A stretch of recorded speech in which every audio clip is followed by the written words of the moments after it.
if you're a Magic fan, today is a big day. Today was the first day that we got to see official spoilers from the latest Magic the Gathering expansion, Throne of Eldraine. It comes out in just a few short weeks, and as a Commander player, I'm incredibly excited. I have so many different Commander decks, and just love thinking about the format. And the cards that we saw today introduce so many complicated and interesting new mechanics to the set, to the game that, that we love. I'm babbling because I have trouble organizing my thoughts because there's so much going on. Earlier this week, I came back to this awesome, cool-looking invitation to the Royal Courts of Eldraine, which was advertising the streaming event that took place today. And I also got sent this wonderful little cookie, this little gingerbread man who lost his arms in transit. So, what I'm going to do today is I'm going to go through some of the possibilities introduced by the new cards in the Throne of Eldraine expansion for Commander while eating this thing. And why am I doing that? Well, first of all, I guess I just want to eat on camera because I'm gross. I'm going to get my scissors. But, second of all, the first mechanic introduced in this set is food. Food tokens are the latest fun little artifact deities that sort of iterate on the clue and treasure technology that we've seen used in recent sets past. They're a way to introduce new and interesting game mechanics that are set specific, but can be used outside of the context of the set. Clues in Eldritch Moon and Shadows over Innistrad allowed you to draw cards by paying 2 mana and sacrificing them. There were cards in those sets that worked well with clues, but you could play them in any set, you can play them in any deck, and they'd have their uses. Same thing goes for treasures, which sacrifice themselves to add mana. You can interact with treasures using cards from Ixalan, but you don't have to. They're useful in any deck. And the same goes for food. Food tokens allow you to pay 2 and tap and sacrifice in order to gain 3 life. That is not as good as clues or as treasures, frankly, because mana and cards are generally the most important resources in the game of Magic. That being said, there are some uses for food tokens in Commander. Gaining life never hurts, especially if you're running combo decks where you're paying a lot of life to do a bunch of different things and hopefully win before your opponents knock you down the last couple of pegs. 3 life can be the difference between a lightning bolt killing you and a lightning bolt not. But also, the cool thing about food tokens not being all that useful means that you can theoretically produce them at a much more efficient rate than we saw clues or treasures being produced throughout their respective sets. And one of the cool things about Commander is that we have a commander that can take advantage of producing a lot of tokens for cheap. Namely, Brutaclad, Telcor Engineer, who came out a year or 2 ago in the Commander set. He allows you to turn your tokens into copies of any tokens. So if there is a card in Eldraine that produces, say, 3, 4, 5 tokens for relatively cheap, you can turn them all into a big dragon or some sort of crazy artifact that you copied using Mirrorworks engine, whatever the card is. I'll figure it out, and you'll see it right next to me right here. And all of that will make Brutaclad very, very happy. So one of the first food producers that we happened to see in the spoiler season for Throne of Eldraine is Oko, Thief of Crowns, who is an absolute body. Look at him. Come on. Look at him. Now, I'm not super high on Planeswalkers in Commander. They typically just draw too much hate for what they are. However, I actually do kind of like Oko a lot. He's really, really cheap. He only costs 3 mana, and he comes with 4 loyalty. And, above all of that, his +1 is a Beast Within. It turns any artifact or creature into a 3/3 beast with no other text. In the context of Commander, that's kind of crazy, because what that means is that you can turn your opponent's commanders into creatures that stay on the board, which means they can't be recast from the command zone, but also just aren't useful in the context of the game, because what are you doing with a 3/3 when all 3 of your opponents have 40 life? Not only this, his +2 allows you to make more food, which can be useful given the right context. You can also turn the food tokens into beasts themselves.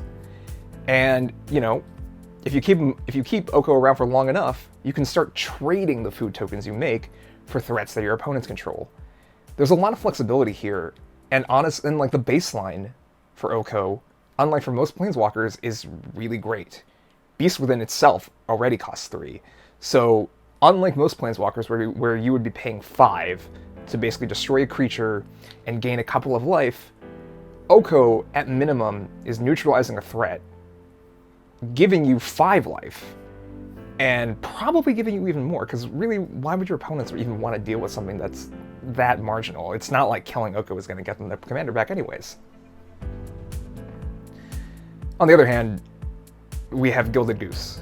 It's a very pretty, very evocative card. Obviously, the Golden Goose, yada yada yada, it's just not for Commander, really. It's as close to Birds of Paradise as we're likely to see in Standard nowadays, but in Commander we can do a lot better. We can play Birds of Paradise, we can play Carbon Caryatid. Frankly, this is just not a particularly interesting, repeatable mass food producer for any deck. Down the line, though, we do have Witch's Oven. It's a little bit too bad that you can only use this card once per turn cycle, but it is definitely better than Gilded Goose. It allows you to basically recycle things in Brutaclad, in particular. If you can turn your Brutaclad tokens into something with 4 toughness or greater, this card will allow you to net an additional creature, or whatever token you want to turn the Brutaclad tokens into ultimately, for just 1 mana. That's not amazing, but it's not horrible either.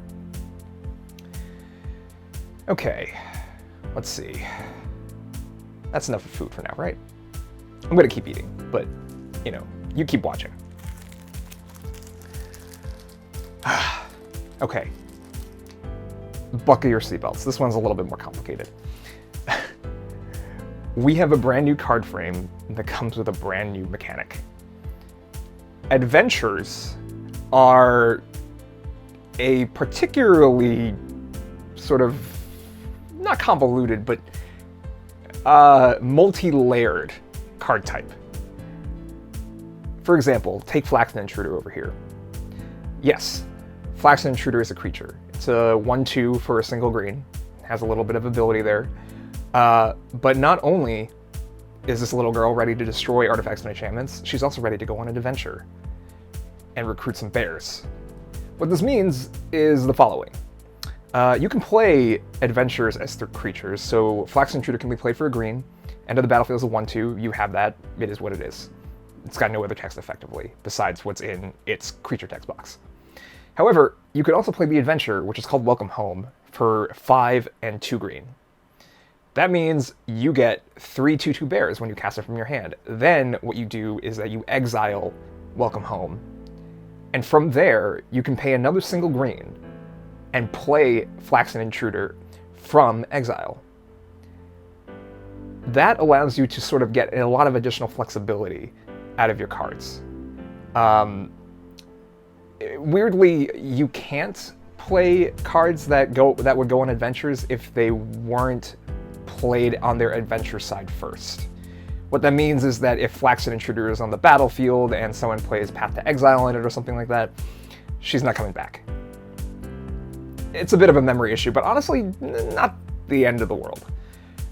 I'm honestly really excited about this mechanic because I'm a big fan of modularity and choice in the cards I play in Commander. I think that cards like the Command Cycle, cards like the split cards or the flip cards, they're all really, really powerful in our format because we basically play 100 cards singleton. And having the ability to add even more cards to your deck virtually through mechanics like this one, gives you more choice and more options in games, which is always good. Always. As for the adventures that we've seen now, though, none of them particularly interest me. I think that Flaxen Intruder is probably the best one that we've seen so far, honestly. She produces 4 bodies for 8 mana. It's not a good rate. We're going to see a card later down this video that does 4 bodies at a much better rate. But it's marginally useful if you need it. All the rest that we've seen so far are really just French vanilla creatures with some marginal benefits. I am pretty sure, though, that we are going to see at least one adventure that will make that splash in Commander by the spoiler season's end. You know, hopefully a mythic or something like that. We'll see. Okay. Now, though, let's get to the good stuff. One of the things that Wizards is doing with Throne of Eldraine, in addition to a whole bevy of, you know, secondary products that have like really cool art frames or masterpieces in the packs, they're also pushing Brawl, which is a variant on Commander. Brawl is basically a format where you play 60 card singleton, you have a legendary creature or a planeswalker as your commander, and you go from there. They've already actually brought 4 pre-constructed decks based on Throne of Eldraine into a Brawl format in Magic the Gathering Arena, one of the digital platforms that Magic is on. So if you want, you could play with these cards right now. But if you want to wait a little bit, soon enough, the set will be out. You'll be able to buy these theme decks live and in person and turn them into Commander decks. So for example, Syr Gwyn, Hero of Ashvale. We've seen equipment commanders before. There are a whole bunch of them, actually, and they're mainly in white. With the exception of Godo and Nazan and a couple of others. That being said, this is the first time we've seen something of a hybrid commander between knights and equipment. The challenge behind building a Gwyn deck is that they cost 6. And that means that they're effectively competing with expensive equipment like Argentum Armor, which also costs 6. You can't play both in the same turn on turn 6, even though you'd probably like to. Realistically then, what this means for a Gwyn deck is that you're probably going to want to fill your deck with cheap knights and cheap equipment with great effects, but really, really, really high mana costs to equip. That could include Blackblade Reforged, or Mignolier, or Blade of Selves, or Helm of the Host. Sword of College is a good one too, and Spellbinder even, if you are willing to go down a wonkier road. This basically ends up playing out like a, frankly, worse version of Edgar Markov, but it exists if you want it. Heartseeker and Sunforger have some interesting interactions with Syr Gwyn, just because it basically allows you to turn all your knights into machine guns by tapping to destroy creatures over and over again, or grab spells out of your deck using Sunforger over and over again for 2 instead of 6, I think. And furthermore, there's also another janky version of this deck, I think, that just plays a bunch of equipment. It prioritizes ones that give haste, that includes Swiftfoot Boots or Lightning Greaves, cards that give evasion, like Whisper Silk Cloak, or anything that gives flying. Equipment that gives double strike, like Inquisitor's Flail, or Fire Shrieker, I believe it's called, and big power boosts, like the aforementioned Giant Hammer or whatever. Ultimately, the end result of this is that you can just run Gwyn into someone right away and just one-shot them right in the face. 22 damage, bam! Moving on, we have Leela, the Artful Provocateur. I'm actually not really sure what to make of this commander. She's fine if you want to play flying or straight fairy tribal. But if you do that, you're likely just not capitalizing on the ability that she has to create more fairies. Cards like Coastal Piracy or Bident of Thassa are where I see myself going with this deck if I were to build it. they're really, really sweet with her because not only do they help her create more tokens, they also give you something to do with them. In this case, draw more cards to hopefully create more enchantments, to hopefully create more tokens.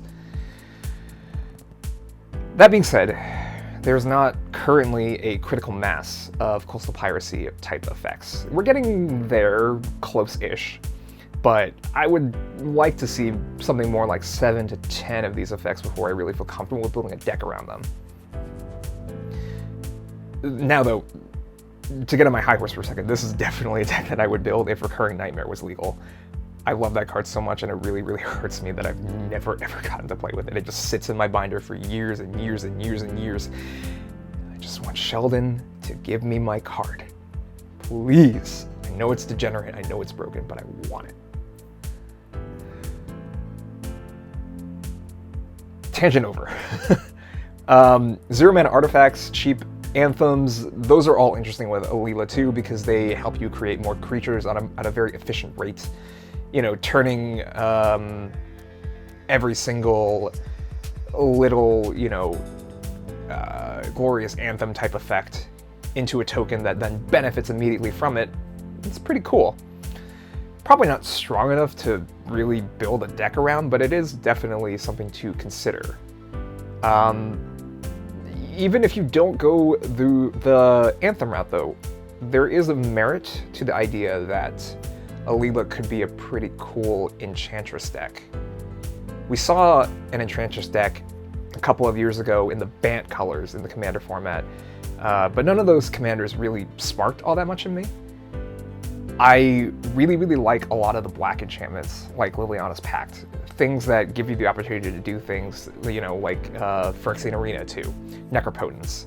This is a deck where you actually could play all of them, and if you do, what you end up getting is Leela as an engine for a win con. You play your enchantments, get your value, get some threats. They're not very big, but they will eventually kill your opponent, and in the long run, if you're eking out that much advantage, eventually is good enough.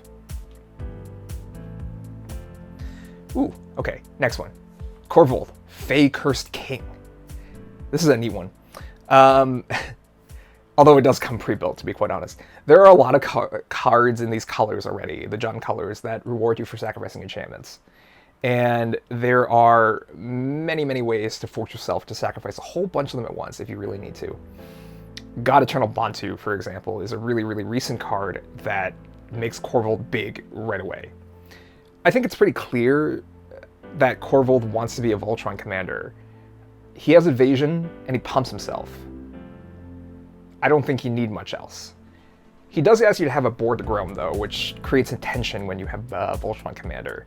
That means that you'll probably have to run your standard black package of cards like Nether Shadow and Bloodghast and Reassembling a Skeleton, things that come back from the graveyard ultimately.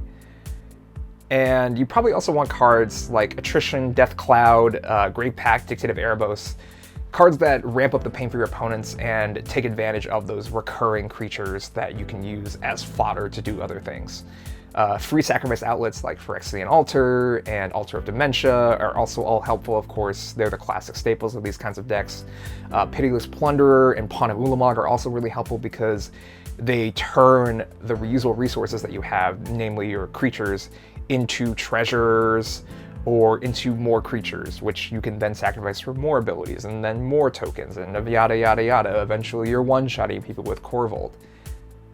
It's a very linear strategy, but honestly, for my playstyle, it's one of my favorites. And most of all, this is like the one deck, I think, where I actually kind of want Rakdos the Defiler. Normally, sacrificing half of your permanents just is not worth it for anything, really. But in this case, if you can sacrifice half your permanents, kill someone with Corvold, and make another opponent sacrifice a whole bunch of their permanents, I think that's worthwhile. That being said, Hellcarver Demon is still bad. Anyways, Syr Conrad the Grimm. Okay, so you like Bloodchief Ascension? You like Mind Crank? If you want that baby on a stick in your command zone forever, here's your commander. He's nominally a knight, and so you can stick him in your knight deck. He does play kind of interesting with Hacken, but really, he's not a knight commander. This is not a tribal deck. I don't think that Conrad is ever going to be the strongest commander, but he is very interesting for an uncommon commander. He definitely continues a trend that we started seeing in Dominaria, where they started pushing uncommon legends a little bit. So I do think that he's actually worth testing. His ability triggers on so many different things happening in the game that I'm sure that something can break him. Let me know in the comments if you know what it is. And finally, the last commander that we saw today is Wrinkle, Master of Pranks. He's a weird one. In Standard, I actually think that he's quite good. He has a number of parallels with Liliana the Veil in that he can cause your opponents to discard and sacrifice, and makes you discard and sacrifice too, which honestly you often want. And that's a pretty good sign that your card probably deserves to be a mythic, if you're being compared to Liliana the Veil. In Commander, though, you will probably never want to use his draw ability.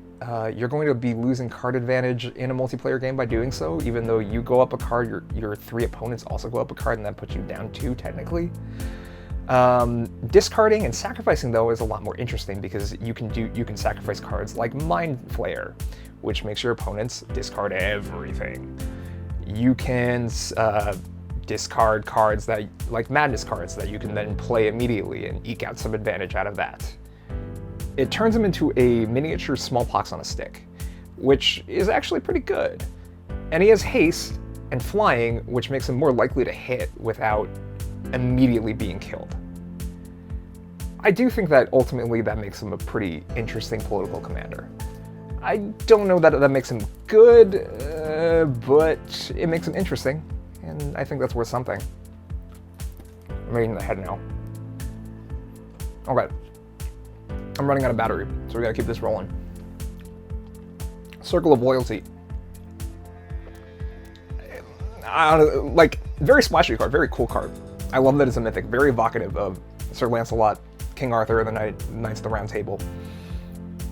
Not all that good, and very much divided in a lot of different directions. Like, this seems to be a common theme among Commander cards, or cards that are made with the idea that someone will play them in Commander. Cards like the Immortal Sun and cards like Circle of Loyalty do a lot of things okay, but they don't do anything particularly well. There are a couple of different roads to go with this one that make it different than the Immortal Sun. It's not quite as universal. You can play stuff like Conspiracy if you want to make every creature you control into a knight, and that pretty much ensures that this card only costs white. That's really janky. More realistically, you can just stick this into your Captain Sisay deck or your Kethis the Hidden Hand deck and get some free knights out of most of your spells. That's a little bit better, but it's also not all that good anyways, just because neither of these decks are really looking for like swarm type abilities. You know, the overlap between a deck that is casting a ton of legends and decks that want to swarm your opponents with a bunch of creatures just is not that big. So I probably don't see this card seeing a lot of play outside casual circles or dedicated knight decks. It's certainly a flavor win, and I would never ever fault you for playing this card or any card. It's just not something that I see myself really getting into. On the other hand, Knight's Charge is definitely the best Knight scene we've seen out of this set so far. It's sort of like Primeval's Glorious Rebirth, in that it can bring all your knights back from the graveyard. And that's really, really cool, honestly. But what makes it even better is that it kind of does everything that knights want to do as a deck. Like, it comes out very cheaply for an Anthem, virtually. It doesn't pump your creatures, but it does make your opponents lose life for attacking, which is the same thing in terms of damage. And it rewards you for everything that you're doing in a knight deck. You're going to play a lot of creatures, you're going to hit your opponent a bunch, all your knights are going to die several times over because your opponents have wrapped the board like 3, 4, 5, 6, 7 times. And eventually, you'll hit 8 mana and you can bring them all back. That's incredible. Gives you a second lease on life.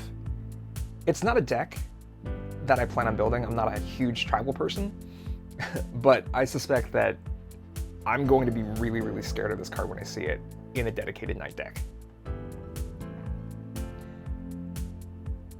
For the knight deck, we also have Tournament Grounds, which is a neat budget option for all the Mardu knight decks that are going to pop up thanks to Syr Gwyn and Knight's Charge, and I'm sure a bunch of other cards that we're about to see as we go through the weeks.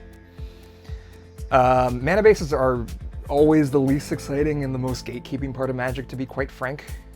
I'm not a big fan of how much money that I have spent in my lifetime on lands, of all things. So, you know, cards like these, any way that we can introduce fiscally affordable and decent lands into a format like Commander, even if they're as narrow as tribal lands, is a huge win, in my opinion. Okay, off the soapbox again. Heraldic Banner, solid mana rock from Monocolor Dex. Doesn't have to be a tribal deck. You could also play it in it, but you can play it in a tribal deck like Una, Queen of the Fae, who makes a bunch of tokens that are the same colors. I don't love 3 mana rocks in Commander. I think the format has gotten a little bit faster over the years, and now the bar is kind of around 2.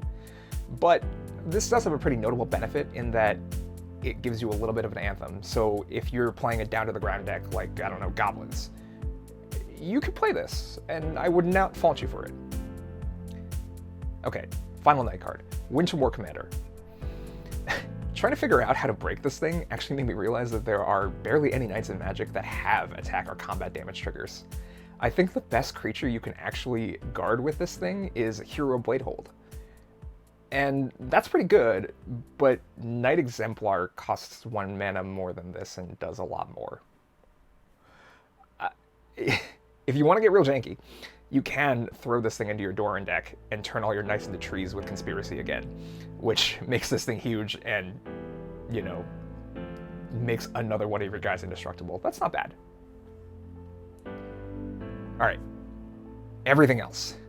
Midnight Clock is an interesting card that evokes Time Twister, one of the oldest and most powerful cards in the game, the fabled Power 9. Realistically, though, this plays out a lot more like a mana rock that's going to force you to redraw your hand eventually, whether you want to or not. And most of the time you will want to. I'm not saying that the not having the ability to control it makes it bad, but it does make it worse. There are ways to jank this card out and gain a little bit more control of it or use it quicker, like Brawl or Doubling Season, but that's a lot of effort for an effect that you still don't have full control over at the end of the day. I do like that it is one-sided. Giving you the draw 7 and not your opponents makes it a lot better than, you know, Wheel of Fortune or whatever, in decks where you're not intentionally trying to wheel your opponent, like Nekusar. That being said, the amount of work that you're doing for this is a lot. I don't know whether it really amounts to much at the end of the day. Do note, though, it triggers at the start of every upkeep, yours and your opponent's. So the more opponents that you have in a game, the better it becomes. If you're playing against 5 people for whatever reason, triggering in 2 turns is actually not that bad, but oh my god, why are you playing against 5 people? Witch's Cottage. Witch's Cottage is great. Personal Fat Paper card. I need 20 of them now. It's not ideal in the early game, but more often than not, you're getting a swamp, just like a more or less a basic land with potential upside. That's not something that we get all that often, and I think it's really, really cool that we actually get to see it at common now. You can fetch this thing out in the late game and immediately get a creature back on top of your library. You know, did you have a huge game-winning threat that died because your opponent's like Dark Banishing or Terror or whatever? Bring it back with your land. That seems like value. I hope that this is a cycle, because I am very, very curious to see what other effects that we're going to get out of this. But even if this is the only one that we do get, I'm cool with it. I'll live. I need it for Yawgmoth now. Piper the Swarm is a fun card for anyone who likes Rat Tribal. Ratcatcher can't grab the thing, which does kind of suck, but he is still, no matter what, a relatively efficient rat producer, and someone that continues to expand this really, really cool new archetype of black cards like Captivating Vampire that lets you gain control of opponents as creatures. It's an expansion of the color ply that started with Enslave back in Planar Chaos, and we've seen increasingly more and more in black. And I'm always a big fan of this kind of thing when done right. Okay, well, my camera died. I did promise this was an instant reaction, so please bear with me. I promise that this should be better next time that we do this. But I'm just gonna wrap up. We only have a couple more cards. Let's just go. Tomb of Legends, very cool card. Definitely not for every deck. Definitely not. It is very cheap, and that's the cornerstone of what makes it appealing. Just 1 mana, just 2 mana to play it, 1 mana to draw a card and remove a counter. Not bad. That being said, you do need to cast your commander or attack with it every single time in order to get a counter on it at all. And that definitely limits the applications a little bit. I do think that you're going to need to draw at least 3 to 4 cards in order to make this thing worthwhile, because at that rate you're getting 3 for 5 and then 4 for 6 mana. Not bad, but also still not great. And, you know, honestly nowadays the format is just so aggressive in terms of card advantage that, you know, black, blue, green, even red decks have access to ways of drawing cards, or at least getting them off the top of the library, that are just a little bit more efficient than this thing. That being said, there is a place for this. You can play it in decks like Tetsuko Umezawa, where your commander is very cheap and very evasive. But I think that this card is ultimately going to shine the most in a deck like Isamaru Hound of Kanda. A 1 mana cost commander who just attacks and attacks and attacks and attacks and tries to kill your opponent dead. Part of it is sort of just white not having any other choices, but, you know, there's also a merit to this.